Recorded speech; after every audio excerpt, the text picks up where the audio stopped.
It was truly a bittersweet feeling. It was a bittersweet feeling. The Grizzlies got the win on Friday. Jaren Jackson Jr. played like a monster, but all of that was overshadowed by the injury of a limping Ja Morant going off the floor. We have the update on Ja. We have the update on Jaren Jackson Jr. and more ahead of this Grizzlies matchup against the Brooklyn Nets coming up right here, right now on Locked On Grizzlies.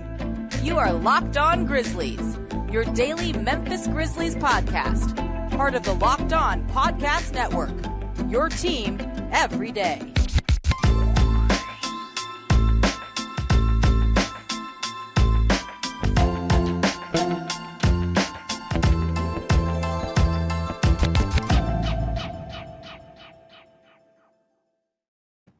What's going on, everyone, and welcome back to Locked On Grizzlies. Let's call it the bonus edition. We're here on a Sunday, on a lovely Sunday, so thank you for tuning in to Locked On Grizzlies as well. And make sure, you continue to listen to us everywhere you like to get your podcast. That's Google Podcasts, Apple Podcasts, Spotify, Stitcher, wherever you listen or watch, possibly even YouTube. Locked On Grizzlies is there, coming to you with a special Sunday edition because the news cycle has been rampant with this Grizzlies team lately, and we just got to keep you in tune to what's going on and just the latest on what we're hearing as well. But first and foremost, there's no reason to bury the lead, as my journalism people will say here. And the lead is Ja Morant. The Grizzlies, great performance on Friday against the Thunder. Jaren Jackson Jr., 25 points, 12 rebounds. Thought that was just a huge game for him. Ja Morant, a double-double. John Conchar, a double-double. And we talked about his aggressiveness and things like that. So overall, a great performance from the Grizzlies. Took control against the Thunder. Thunder tried to fight back a couple times. And then, more than anything, held Shai Gilgeous-Alexander to a season low, in scoring. Credit to Dylan Brooks there. So a lot of that is the good. The bad came with 3:09 left in the fourth quarter. Ja Morant, and I'm sitting literally right there in front of him as he's trying to limp off the court. His leg is kind of straightened out. He's trying to limp off the floor, and he couldn't make it off. He couldn't make it all the way to the bench. He fell down near the half court line, and the worry started to become rampant around Grizzlies Nation. But as we learned the following day, after Taylor Jenkins said that the Grizzlies were going to do some imaging and some MRI stuff and figure out what was wrong with his ankle, the Grizzlies kind of dodged the bullet. Ja Morant will be evaluated week to week, but he is currently out right now due to a left ankle sprain, a grade 1 left ankle sprain, that is. So grade 1, you talk about grade 1, grade 2, grade 3. Grade 1 is the least severe of those three.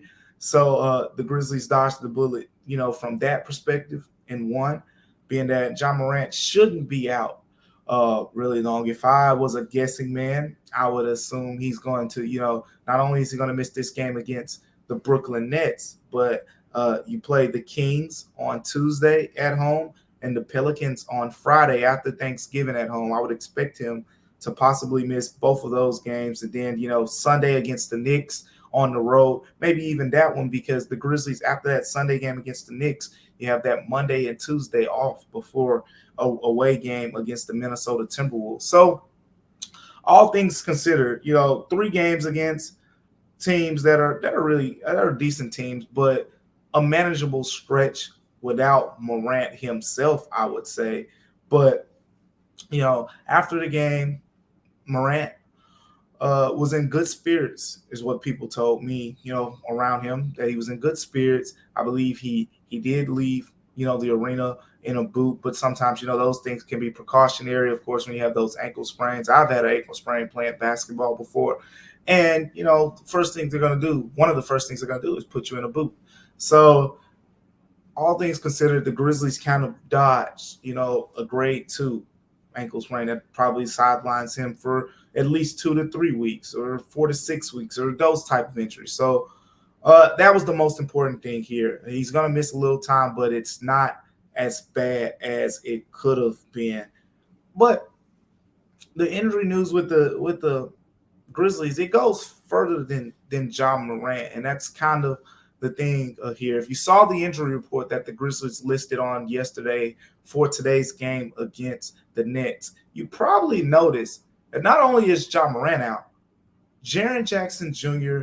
is out due to right foot injury management. And, some people I think were surprised by this, but this is something, if you've been tuned into Locked On Grizzlies, we've kind of hinted and talked about how one thing, that's going to happen with Jaren Jackson Jr. right now is the Grizzlies are going to be extremely careful with him during this process. It's a day-to-day thing. I talked about after his first game, he got extra treatment, after the game. And it's just little things like that. They're very just careful with this process of him returning because this isn't a normal injury.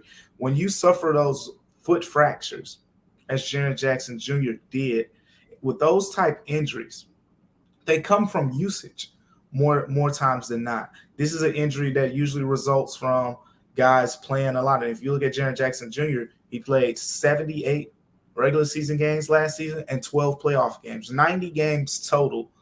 And he played a lot, so that usage, a career high in games, may have impacted, that injury, but it's the fact of when you return from something like that, an injury that usually occurs after, you're playing heavy minutes and in high usage situations and things like that. The Grizzlies have the right to be careful. And if you look at the first two games that Jaren Jackson Jr. played in, the first game against the Pelicans, right? Steven Adams gets in foul trouble. Santi Aldama gets in foul trouble. So, Jaren Jackson Jr. plays 25 minutes in that game. Then you look at this last game, he's balling. 25 minutes again, you're starting to see a clue. 25 minutes in the game against the Thunder as well. I think that's sort of the numbers that the Grizzlies have him at right now. That 25-minute, stretch is where the Grizzlies have him at. I believe, after the game, Jaren Jackson Jr. was asked, about, sort of a minutes restrictions and things like that. And he didn't give in, any clues on, possible restrictions or things like that. But let's be honest here, the Grizzlies do have him, on sort of, they're monitoring, his usage. Even someone told me who was near the bench during the game that, Jaren Jackson Jr. was asking the training staff, like, how much longer? In terms of minutes does he have that he can play late in that fourth quarter. So he's on some sort of restriction for sure here, and it looks like it's 25 minutes. But overall, 25 points, 12 rebounds, 7 of 6 shooting from the field, 3 of 6 on three-pointers, 8 of 11 from the free throw line, which I think, Jaren Jackson Jr., that's one of his biggest strengths when he realizes it, the ability to be 6'11" and put the ball, on the floor can really give you the ability to create a lot of, free throws. And he had, 8 of 11 from the free throw line, 3 blocks, 2 steals. Terrific game from Jaren Jackson Jr., just all around great performance. And that's what the Grizzlies are going to need from him while Jaren Jackson Jr., while Ja Morant is out. And also while Desmond Bane is out as well. I have a story that'll come out on the Commercial Appeal on tomorrow. So make sure you go check that out about Desmond Bane and, his situation. I talked to a doctor who kind of gave me some more intel on what this situation is like for Desmond Bane. You're going to want to go check that out at commercialappeal.com on tomorrow. It's an update on, just Desmond Bane and the right big toe sprain, right? We don't hear a lot of big toe sprains, but I was able to get some clarity on that situation and just possibly what the return to play looks like for Desmond Bane. Because if you remember, the Grizzlies said 2 to 3 weeks he'll be reevaluated. Not 2 to 3 weeks he should be expected to return. So I think he'll be able to return in that time frame, but we'll get more into that, in that story, and we'll talk more on Locked On Grizzlies on tomorrow as well. We appreciate you for tuning in to Locked On Grizzlies, and along with the Desmond Bane updates, and we're talking about Jaren Jackson Jr., Ja Morant, Zaire Williams. All these guys are out Who's going to step up? Who is going to be the guys that step up? We're going to talk about that. But before we get to that, I got to talk to you about Turo. See, because Turo, at the end of the day, this is the place where if you need a car and you was like, hey, my car's not working right now, or I'm about to go on a trip and I need a car that's going to be, a nice car that's going to get me from point A to point B, and it's within a nice, affordable budget, you got to go over to Turo. So you think about places like, I think of Turo as like Airbnb, Airbnb for homes. Turo is that for cars. See, with Turo, you can book any car you want, and you can get it wherever you want. And you don't have to worry about, boring rental cars. All you have to go to is Turo.com, because Turo is the world's largest car sharing marketplace in the world right now. With Turo, again, you get any car you want and you get a huge selection of vehicles. All you have to do is just go browse it. Put in what car you want. You can get an SUV. You can get a minivan if you're going on a family road trip. Oh, what about a pickup truck? You're trying to get some business done? You're trying to do some moving? All of that is on Turo. And then, more important than anything, every trip is backed by liability insurance. So the terms and conditions and exclusions apply. But again, Turo is the world's largest car market sharing place out there right now. All you have to do is go to Turo.com, find affordable economy cars. You can go get pickup trucks. You can go get minivans, SUVs, wherever you want, all available at Turo.com. And hey, if you're in your Turo rental car and your stomach's growling a little bit, you know what you can do? You can go head over to BuiltBar.com. See, Built Bar, I've talked about it for the longest. Look, the thing about Built Bar is I love Built Bar because I love the cookie dough topper, the coconut brownie bar, the coconut brownie topper. These are the new reimagined flavors.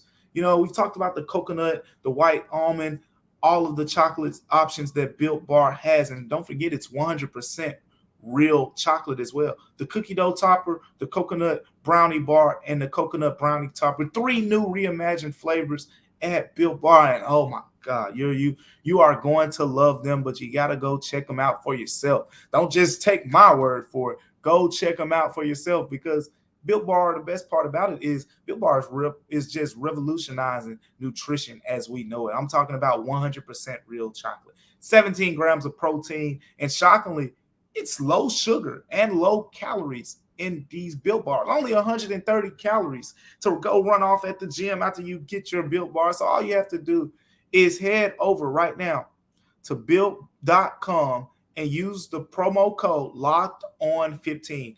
Use the promo code LOCKEDON15, and you can head over to Built.com and you'll get 15% off of your next Built Bar order.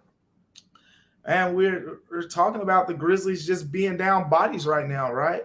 Ja Morant, Zaire Williams, Desmond Bane, Danny Green.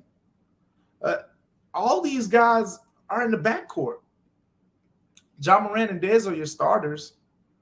Danny Green, is a guy that could factor into the rotation when healthy. Zaire Williams is a guy who certainly will be in the rotation when healthy. And we talked even at Media Day about him being this 6'8", 6'9" shooting guard, for the Grizzlies this season, but we haven't been able to see that. And the Grizzlies like this whole next man up moniker, right? As a matter of fact, I won't even just put that on the Grizzlies. A lot of teams have this thing where when guys get hurt, they say, hey, next man up, next man up, next man up. And with the Grizzlies, you start to believe it.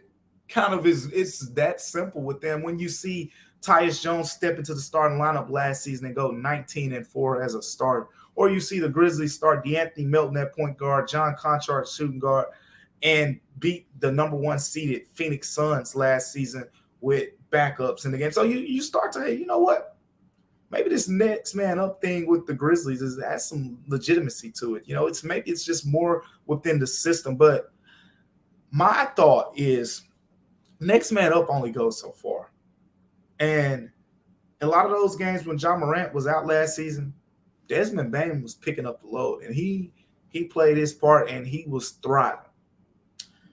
In games where Jaren Jackson Jr. has been out, the Grizzlies have had Desmond Bane and Ja Morant each averaging over 24 points per game to kind of just, carry them through that stretch. But now you're talking about no Ja and no Dez at the same time, plus no Zaire Williams, who would certainly be an option to step into that starting lineup without, Desmond Bane playing. You move Dylan Brooks over to his former, shooting guard position, and Zaire Williams gets to start at small forward. Well, guess what? No Zaire Williams. So who steps up?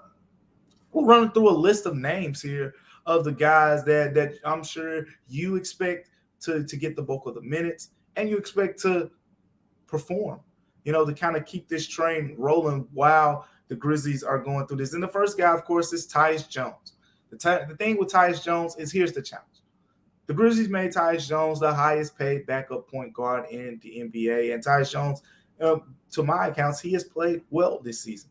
It's a different looking style of play from Tyus Jones. A lot of you are used to seeing him be a little bit more passive and, limit his turnovers just a little bit more and things like that. But with the situation right now, Tyus Jones is playing a lot of minutes on the court with Ja Morant, a lot of minutes on the court with Desmond Bane, and a lot of minutes on the court with the bench as the guy who has to create. The bench with the Grizzlies this season, they don't have the necessary shot creators, they don't have that Jamal Crawford, Lou Williams, Jordan Clarkson type shot creator coming off the bench. Tyus Jones has to create a lot of opportunities, and he's doing that so far this season in a different way. So all things considered, Tyus Jones is the guy, the Grizzlies made him the highest paid point guard in NBA, and it's for these situations right here. No Ja Morant. He's going to be tasked with carrying the fort and really just holding things down during this stretch. John Conchar. Again, we talk about it. Joe, my partner, Joe Mullinax, he really rails on it more than me about aggressiveness. That's the word with John Conchar, right? Well, we talked about how John Conchar 2 games ago, 3 of 5 from the field, only 3 3-point attempts in 36 minutes and 31 seconds. This was after he talked about, hey, I got to be more aggressive with Desmond Bane being out. So that was kind of he has to be more aggressive, and he only takes 5 shots in the next game. Well, John Conchar came out against the Oklahoma City Thunder, shot 7 of 10 from the field, 5 of 7 on 3-pointers, had more 3-point attempts in the first half than he did in the total game against the New Orleans Pelicans. Not only that, he also did some John Conchar things. 10 rebounds as well. So John Conchar finished that game 19 points, 10 rebounds. He was plus 17 in that game in 29 minutes. And boom, there it is. That's what you need from John Conchar. Knock down some 3-pointers. Shoot some 3-pointers. Rebound the basketball like, the elite rebounding guard that he is. That's an underrated part of Ja Morant being out. There are going to be certain games where guys are bringing Steven Adams away from the basket. Think back to the Jazz, games against the Jazz, or the playoff series against the Timberwolves. So against teams like that, Steven Adams and his rebound totals won't be as high because those teams are bringing him away from the basket. And what becomes crucial in those games is you need the Grizzlies guards to rebound well. Well, you know what Ja Morant has done exceptionally well this season and really in his career is he can rebound the heck out of the ball for a guard. Ja Morant's averaging over 6 boards a game. And, even Desmond Bane was averaging close to 5 rebounds a game. And that's an underrated part of that backcourt. The Grizzlies have one of the best rebounding backcourts in the game. So now with John Conchar stepping into the starting role, you still get some of that. So that's what you really appreciate about what he brings to the game. 19 points, 10 rebounds in his last game. We saw a game against the Timberwolves where I think he had 17 rebounds last season.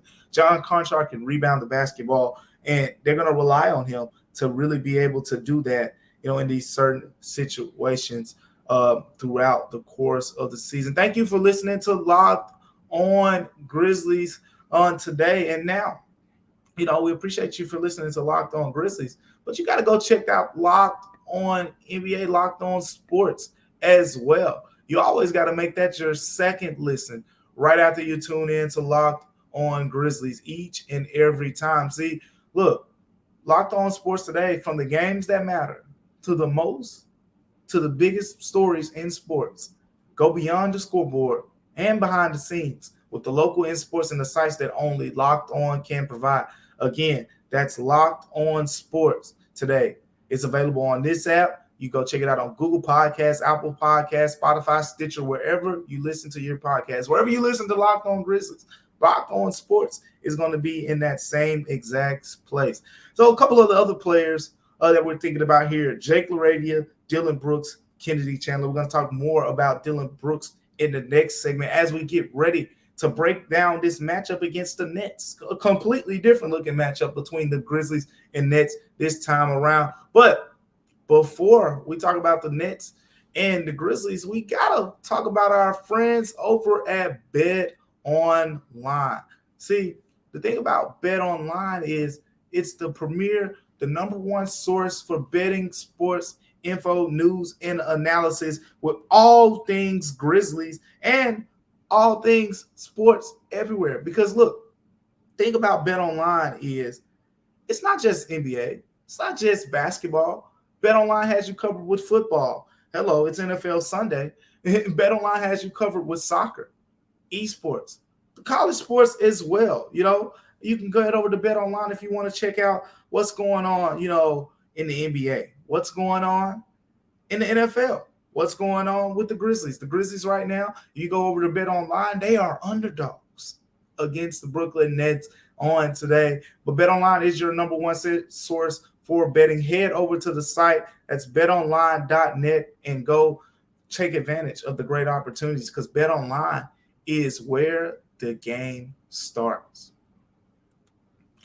Well, where the game starts on today is it'll start at the Barclays Center between the Grizzlies and the Nets. And this is this is one of those games where I say throw the previous stuff out of the window, because this is going to be completely different. And it'll be interesting to see how the Grizzlies prepare for this Nets team. And it'll be interesting to see how the Nets prepare for this Grizzlies team. We've already talked about why this will be a challenge for the Nets. Starting backcourt, it's likely for the Grizzlies going to be Tyus Jones and John Conchar. You're going to have Dillon Brooks in the starting lineup as well. And then you're going to have Santi Aldama, and you're going to have Steven Adams. Newsflash. It's going to be the first time that this lineup has started a game for the Grizzlies. If that's the lineup that the Grizzlies go with, it's going to be the first time we've ever seen that lineup. So what is it going to look like? The Nets have no clue. You could assume, hey, Dillon Brooks is going to be the primary scoring option. You can assume, Tyus Jones, is going to try to get down. He'll get to that floater, but you don't know how it's going to happen. You don't know how these guys are going to play off of each other. So that's going to be the challenge from the Nets. And the challenge from the Grizzlies is the Nets are going to look pretty different. Not in terms of personnel too much. They will be without Nick Claxton, which we'll talk about more in a couple minutes here. But Jacque Vaughn has replaced Steve Nash as the Nets head coach. Steve Nash and the Nets parted ways not too long after the first meeting between the Grizzlies and the Nets. So, Steve Nash, I thought, one of the downsides to the Nets during his tenure was that the defensive, issues that the team had. And those issues they were there at the beginning of this season. Since Jacque Vaughn has taken over, the Nets defense has kind of made some turnarounds. It's been a better unit. He's using, different schemes. And I just want to point that out. We saw Desmond Bane and Ja Morant each go for 38 points apiece. We saw last season in the ESPN All Access game in March, where Tyus Jones started that game, by the way, but Desmond Bane started that game as well. And the Grizzlies just obliterated the Nets just with a great offensive performance. But outside of, you had the Kings absolute score 153 points a couple days ago on Tuesday against the Nets. But if you throw that game out the window, this defense has really made some turnarounds. Going back a couple games against where they held the Hornets under 100 points on November 5th. They held the Mavs under 100 points on November 7th. They held the Knicks under 100 points on November 9th. Then they had the Clippers under 100 points on November 12th. 4 consecutive games holding opponents to under 100 points, all in the Jock Vaughn era. And then they played the Lakers, gave up 116, gave up 153 to the Kings. And then held the Blazers, which has been, one of the better offenses in the league so far, held the Blazers to 107 points on Thursday ahead of this Grizzlies matchup. So this defense has kind of been resurgent more of late. That's something to monitor on the Nets side of things. But the Grizzlies, not to be denied on their own, we've seen the Grizzlies play really solid basketball with Tyus Jones starting the point guard in the past. This season without Morant, 0-2 in games that Tyus Jones has started. So there is going to be still some adjustments there as well. But some things that I'm monitoring in this game are, one, the Nets will be without Nick Claxton. Nick Claxton isn't the biggest name in the world when you think about the Nets, but he averages over 8 boards. He averages 1.8 blocks. The Nets lead the NBA in blocks, not just because of Nick Claxton, but you have Kevin Durant as well, is a big part of that. But Nick Claxton at the rim, he challenges shots. He's a very athletic big man. And without him at the rim, a guy like Dillon Brooks likes to get downhill. It's going to be really interesting to see, the Grizzlies can kind of, emphasize, the paint scoring, like they like to do. And they can really, execute in that area without Nick Claxton. And another area where the Nets will miss Nick Claxton is rebound. They already aren't a great rebounding team. I believe this is actually arguably the best Grizzlies advantage going into this game. Steven Adams leads the Grizzlies in rebounding. And not only that, the Grizzlies are second in the NBA in rebounding. The Nets are 26th, and they're going to be missing one of their best rebounders in Claxton, who averages over 8 rebounds per game. Even if Memphis, without Desmond Bane, without Ja Morant, without Zaire Williams, they're probably going to miss a lot of shots, right? And an improved Nets defense. But Steven Adams, he has this, this funny thing he always likes to say when we talk about his offensive rebounds. And he always says, like, hey, if I'm getting a lot of offensive rebounds, that means we're missing a lot of shots. That was kind of his mood when, he broke the offensive rebounding record for the Grizzlies last season. He was like, all it says is we're missing a lot of shots. Well, guess what? The Grizzlies are down their top scoring options. They're down Jaren Jackson Jr. in this game. No Ja Morant, no Desmond Bane. They're probably going to miss a lot of shots. It really helps to have Steven Adams on the inside. And quite frankly, this is a game that Steven Adams should dominate. And even if the Grizzlies miss some shots, they should be afforded a lot of second chance opportunities. I'm talking about one of those type of games where the Grizzlies can shoot 42, 43%, and the opponent can shoot 47, 48%, and the Grizzlies could still come away with a win just because they got more shot attempts. But for that to work out, you need someone like Steven Adams to dominate on the boards. You need Santi Aldama to be active. John Conchar to continue to crash down. That's the big advantage that the Grizzlies have against the Nets. It's rebounding, and we'll see how that plays out. We talked about the coaching change, right? The Nets defense is going to look a little bit different. The Nets also get Kyrie Irving back in his game. Reports have indicated that Kyrie Irving will return for the Brooklyn Nets. He has missed, the last 8 games for them as well. So we'll see how that impacts, the defense and all of those things. But we do know that he's one of the better point guards in the NBA. He's a great shot creator. And Dillon Brooks, I'm sure he's going to guard Kevin Durant for a large part of the game. So who gets the Tyus Jones assignment? Who gets the Kyrie Irving assignment, because I think it'll be John Conchar. I said Tyus Jones because it could be Tyus Jones could be the one who guards, Kyrie Irving as well. But we'll see, how that plays out too. And another large point on the Grizzlies side from just this game, but even big picture as well. This is a huge stretch for Dillon Brooks.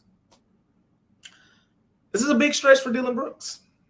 There's no other way to put it. The thing about it is we've talked about the contract extensions. John Conchar got a contract extension. Tyus Jones was re-signed and paid as the highest backup point guard in the game. Brandon Clark got a contract extension. Ja Morant got a contract extension. All the guys kind of who've been extension eligible have been taken care of pretty much, with the exclusion of, Dillon Brooks. And you wonder, you say,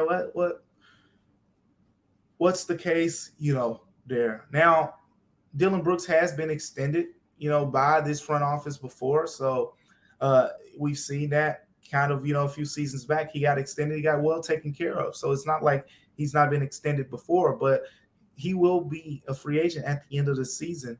And he hadn't been extended yet. So all things that all points to this stretch right here for Dillon Brooks. From a personal standpoint, this is where he proves his worth. There's no Ja Morant. There's no Desmond Bane. Dillon Brooks, whether you like it or not, you cannot argue with the fact that he is a guy who can create his shot. The results from that situations, they vary. But we have seen games where Dillon Brooks can get to the mid-range shot and he can go to that fadeaway and that turnaround and he can get hot. We see a lot of times he misses those shots as well. But the thing about it is he gets to his spots. He gets to the spots that he likes to shoot. And the Grizzlies are going to need that. They're going to need him to score because late in games, when it's crunch times and teams are going to get more reliant on defensive switches, you're not going to be able to run your offense as efficiently, because the thing about switches is they take you out of those offenses because teams aren't trying to recover or chase behind guys as much in those situations. They're just pointing and say, hey, you switch on to him.